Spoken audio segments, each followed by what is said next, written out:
सभी को सादर जय भीम।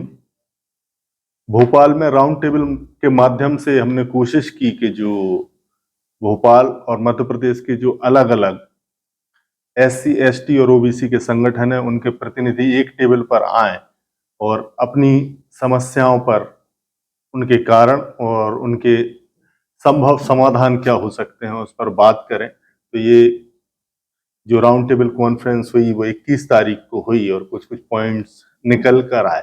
हमारे बहुत सारे साथी ऐसे हैं जो उस राउंड टेबल में शामिल नहीं हो पाए थे, तो वो जानना चाह रहे थे कि आखिर उस राउंड टेबल कॉन्फ्रेंस में क्या बातचीत हुई। तो ये राउंड टेबल का सिलसिला आगे और भी चलता रहेगा ताकि हम आगे और किसी एक नतीजे पर पहुंचे और भोपाल के भीतर एटलीस्ट एक जो जितने भी संगठन है उनके बीच समन्वय स्थापित हो। तो सबसे पहली बात तो जो निकल के आई कि हमें आपसी जो मेल जोल है उसको बढ़ाना चाहिए और एक दूसरे के कार्यक्रमों में हमें शामिल होना चाहिए। तो ये बात बहुत अच्छी थी। इसमें आप क्या कहना चाहते हैं रवीश जी? तो जिस तरीके से आपने बात कही कि ये हमारी पहली राउंड टेबल कॉन्फ्रेंस थी भोपाल में, तो बहुत सारे संगठन हमारे पास आए, ये सबसे अच्छी बात थी। और हमारा मूल उद्देश्य यही है कि हम अलग अलग संगठन के जो भी एससी समाज के, एसटी समाज के भोपाल में कार्यरत हैं, हम उनको एक प्लेटफॉर्म पर लाएं और हम ये उनसे बात करें कि भाई जब हमारा लक्ष्य एक है तो हम एक प्लेटफॉर्म पर क्यों नहीं आ सकते हैं।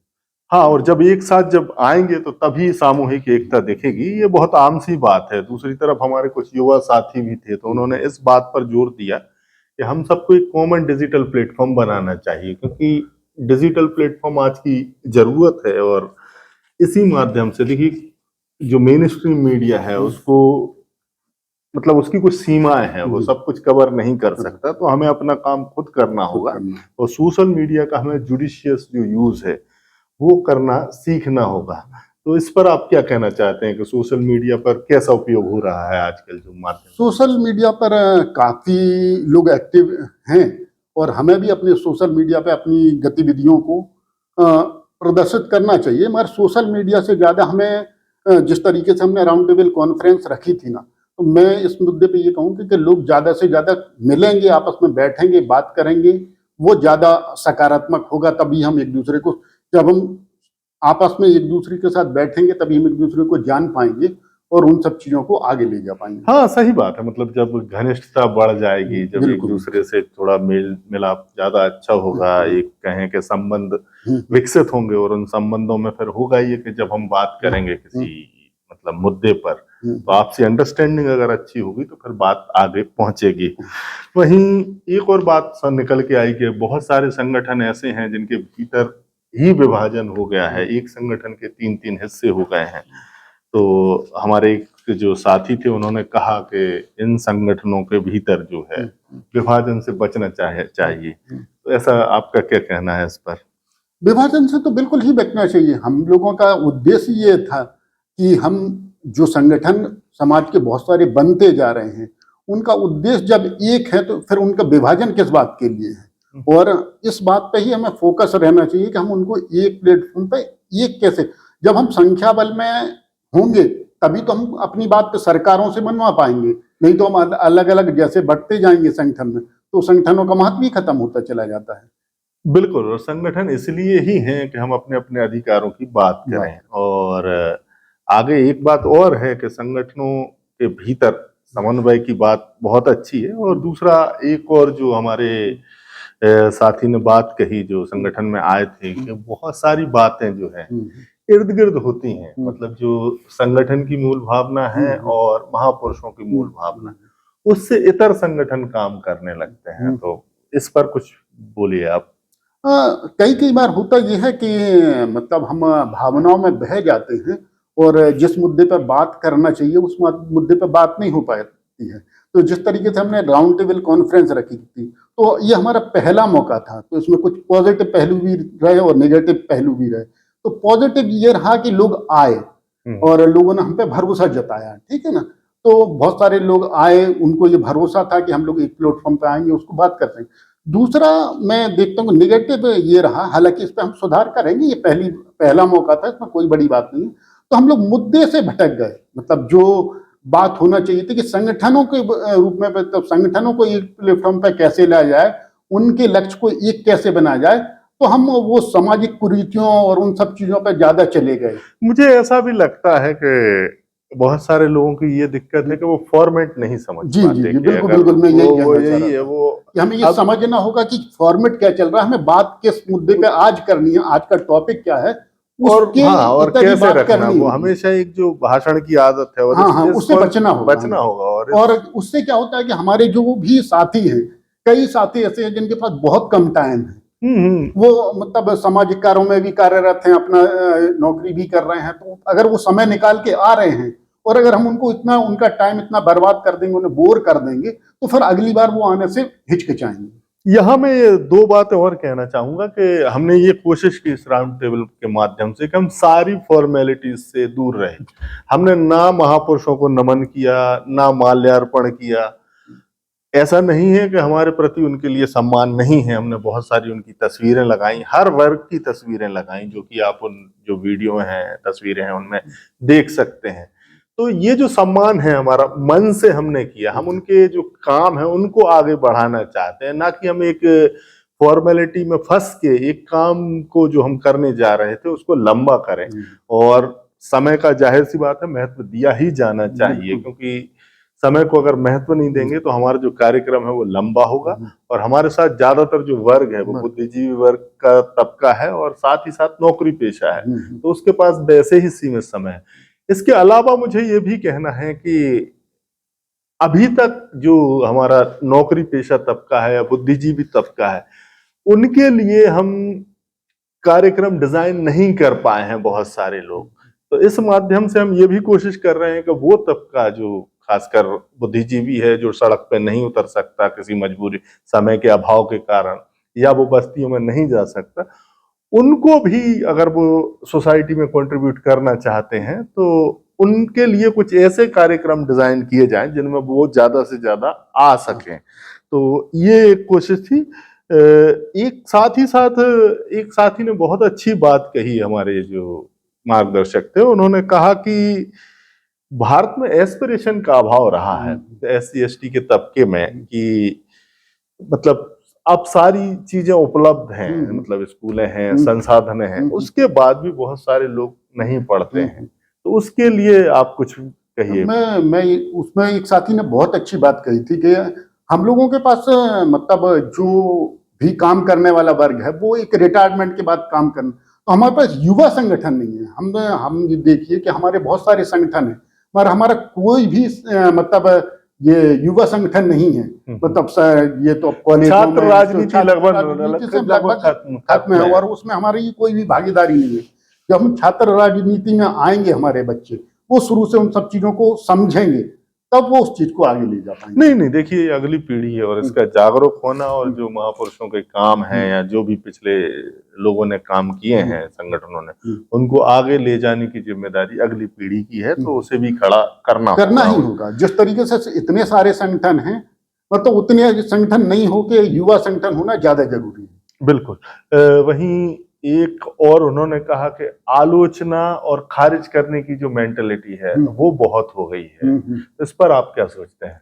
देखिए, आलोचना अगर सकारात्मक है तो उसमें कोई दिक्कत नहीं है, मगर हम हमेशा ही आलोचना करें और आलोचना के ही मूड में रहें तो वो एक गलत चीज है। हम अगर आलोचना करते हैं तो हमें ये देखना हो कि हमने क्या किया। भाई मैं सोसाइटी के लिए एज ए मेरी जो मेरा संगठन है वो क्या काम कर रहा है।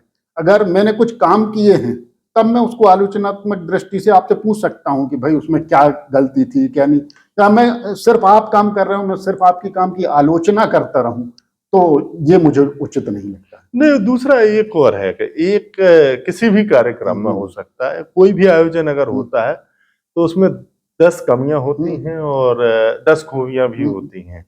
तो अब वो नजरिए के ऊपर भी डिपेंड करता है। और दूसरा, हम हर बार, अब जैसे अभी आपने जो एक बात कही कि बहुत सारे लोग ऐसे बोलते हैं कि जो नौकरी पेशा तबका है वो तब तक साथ नहीं आता जब तक वो नौकरी में है। ये लोग सिर्फ रिटायरमेंट के बाद आते हैं। तो रिटायरमेंट के बाद क्यों आते हैं जो अधिकारी वर्ग है?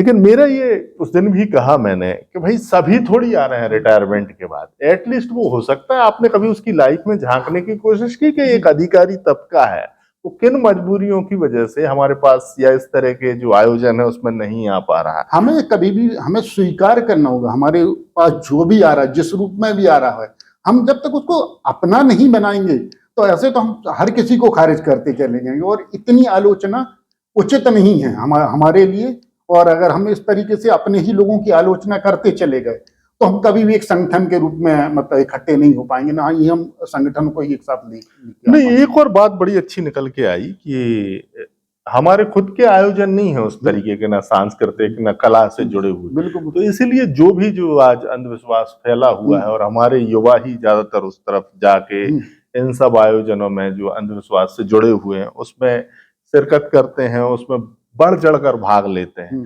लेकिन आप उन्हें खारिज नहीं कर सकते क्योंकि आपने उनको आयोजन उस तरीके के दिए नहीं है जो बौद्धिक हो, साथ ही साथ कला और संस्कृति से जुड़े हुए हैं। तो ये भी बात निकल के आई कि नहीं, इस तरह के जो सांस्कृतिक आयोजन हैं वो हमें प्लान करना होंगे और आगे उनको देना होंगे, और अभी से उनको हम हे दृष्टि से ना देखें अपने युवाओं को या महिलाओं को कि भाई ये तो सब वहां जा रहे हैं और इस तरफ तो इनको बैन ही कर देना चाहिए एक तरह से। तो एक ये वाली बात हुई, वहां हमारे एक साथी ने ये भी कहा कि बहुत सारे संगठन ऐसे हैं जिनकी दशा और दिशा विधा बदल चुकी है, तो उन संगठनों के प्रमुखों से बात करके उनका जो अलाइनमेंट है एक तरीके से उनको ये सलाह दें कि नहीं, आप इस विचारधारा पे आपको वापस आना होगा, तभी समाज आपको स्वीकार करेगा।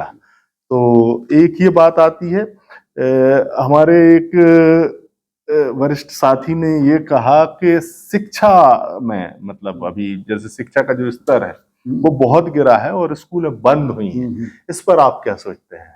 स्कूलें तो बिल्कुल बंद हुई हैं, सरकार ने जो सरकारी स्कूल हैं उनकी तरफ ध्यान देना बंद कर दिया, और बहुत सारे लगभग 50% सरकारी संस्थान बंद होने की कगार पे हैं, और लोगों में भी नकारात्मकता है। लोग प्राइवेट स्कूल में अपने बच्चों को डालना चाहते हैं क्योंकि सरकारी स्कूलों का स्तर काफी गिरा दिया गया, और सरकारी स्कूलों को अगर हम इसी तरीके से उनका स्तर नीचे गिराते रहे तो जो गरीब तबका है, जो निम्न वर्ग के लोग हैं, उनके लिए शिक्षा मिलना बहुत मुश्किल हो जाएगा, और शिक्षा मिलना अगर मुश्किल हो जाएगा तो फिर उनको उनका उत्थान होना भी संभव नहीं है। बिना शिक्षा के तो फिर व्यक्ति तो शिक्षा पे तो हमेशा ही हर सरकार को फोकस करना ही होगा, और शिक्षा के बजट को भी मैं आपके माध्यम से बात करना चाहूंगा कि हम हमारे संगठन सरकारों से बात करें कि शिक्षा का बजट जो कम किया गया है उसको बढ़ाएं।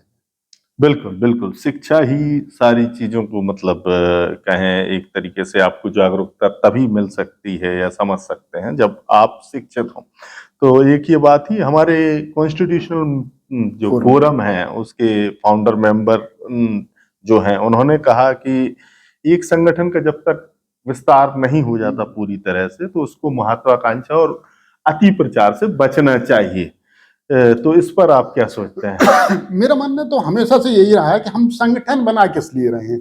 हम मुझे लगता है कि फिर मैं वो आलोचना की उसमें आ रहा हूँ, मगर संगठन हम इसलिए थोड़ा ना बना रहे हैं कि वो मतलब हमारे बढ़ाने के लिए, संगठन है समाज के लिए। तो हम ये भूल जाते हैं कभी कभी कि संगठन का जो लक्ष्य है हमें उसको हासिल करना, ना कि हमें अपने निजी लक्ष्यों को हासिल करना। बिल्कुल, और मुझे ऐसा लगता है कि हाँ बिल्कुल हमें महत्वाकांक्षा से तो बिल्कुल बचना चाहिए, साथ ही साथ अति प्रचार से भी बचना चाहिए, लेकिन हाँ एक और है कि हम उसको एक सभ्य तरीके से अगर लोगों को ये पता लगे कि नहीं कुछ अच्छा काम हो रहा है तो हमें डेफिनेटली उसको करना भी चाहिए। तो एक ये है, उसके पीछे अगर आपकी नीयत अच्छी है तो उसको जाहिर सी बात है प्रसार करें, लेकिन प्रसार के पीछे नीयत ये ना हो कि आप अपने आप को दिखाना चाह रहे हैं, जाहिर सी बात है आप काम करें। वहीं हमारे एक और कॉन्स्टिट्यूशनल फोरम के जो मार्गदर्शक हैं और फाउंडर मेंबर हैं उन्होंने कहा कि कैडर बेस्ड ट्रेनिंग हमें दोबारा से चालू करना चाहिए ताकि जो बुद्धिस्ट परंपरा है और उनका जो हमारा गौरवशाली इतिहास है, चाहे वो बुद्ध से जुड़ा हुआ हो या सम्राट अशोक से जुड़ा हुआ हो, उसको लोगों को बताना बहुत जरूरी है। तो इसके लिए आप मैं चाहूंगा कोई कमेंट जो हाँ, देना। तो उन्होंने बिल्कुल सही कहा कि कैडर बेस्ड काम होना चाहिए, मगर मेरा मानना है कि हर जगह अलग अलग तरीके से अलग अलग काम होना चाहिए। कैडर बेस्ड काम तो होना ही चाहिए, कैडर बेस्ड काम तो अति आवश्यक है, मगर जिस जैसे सांस्कृतिक जो काम हो रहे हैं उन पर भी काम होना चाहिए, समाज सुधार पर जो काम हो रहा है वो भी काम होना चाहिए। तो साथ साथ ये सारे काम पैरेलली, जो जिस काम में माहिर है, जो उसको उस काम में आगे आना चाहिए। मतलब एक संगठन मान लीजिए कला के क्षेत्र में आगे है तो वो उस क्षेत्र में आगे ले जाए। एक आदमी अगर साहित्य के क्षेत्र में आगे है तो वो संगठन साहित्य के क्षेत्र में हमारे लोगों को आगे, हाँ, विशेषज्ञता पे हम विशेषज्ञता काम करें। अगर कुछ लोग टेक्नोलॉजी पे काम हम कर सकते हैं तो वो टेक्नोलॉजी, पे जो काम करें। कैडर पे काम जी, कर जी, जी। सकते हैं और उस कैडर के लिए जिनका जी, जी, झुकाव है वो उसके तरफ जाएं। और एक मतलब एक संगठन समाज में जाके समाज के लिए कुछ कर सकता है तो उसको वो काम करना चाहिए। हाँ, और एक बुद्धिजीवी तबका अगर विचार पे विचार के काम लेवल पे करे, काम कर किताबें सकता है तो उसे लिखे, हमें कुछ विचार अपने देना चाहिए। विचार देना चाहिए। बिल्कुल। बिल्कुल बिल्कुल बिल्कुल। वहीं एक और हमारे जो साथी हैं, मार्गदर्शक हैं, उन्होंने कहा कि राजधानी में होना अपने आप में एक बहुत बड़ा एडवांटेज है, क्योंकि यहाँ हमारे जो, अगर हम सरकार तक बात पहुंचाना चाहते हैं तो वो चीजें आसान है, अधिकारी तबका यहाँ पर मौजूद है और बहुत सारे संसाधन हमारे पास हैं। तो राजधानी स्तर पे समन्वय बहुत जरूरी है और उन्होंने इसकी प्रशंसा भी की कि ये जो काम है वो बहुत अच्छा हो रहा है।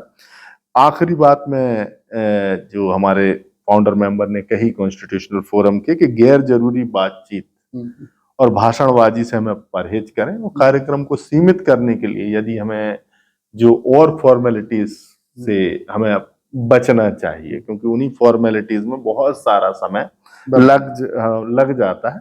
और साथ ही साथ एक और चीज है कि चूंकि हम समानता की बात तो करते हैं, लेकिन उसमें कोई मुख्य अतिथि होता है, कोई विशिष्ट होता है, तो अब जो समाज के जो कहें कि जो गणमान्य लोग हैं, इन्हें भी अब इस झूठ से निकलना चाहिए। अब बहुत हो गया, वो बात रखें, हम बात को आगे बढ़ाएं। अगर आप बात को आगे बढ़ाएंगे तो डेफिनेटली आपका सम्मान भी बढ़ेगा और आप मुख्य दिखेंगे। मुख्य दिखने के लिए नहीं, इसमें तो मैं देखूंगा कि अधिकतर लोग निकलना चाहते हैं, मगर वो क्या होता है कि मतलब धारणा तोड़े कौन, बस उसमें फंसे हुए हैं, बाकी किसी को इस चीज में इंटरेस्ट नहीं है, मैं जितना मैं जानता हूँ।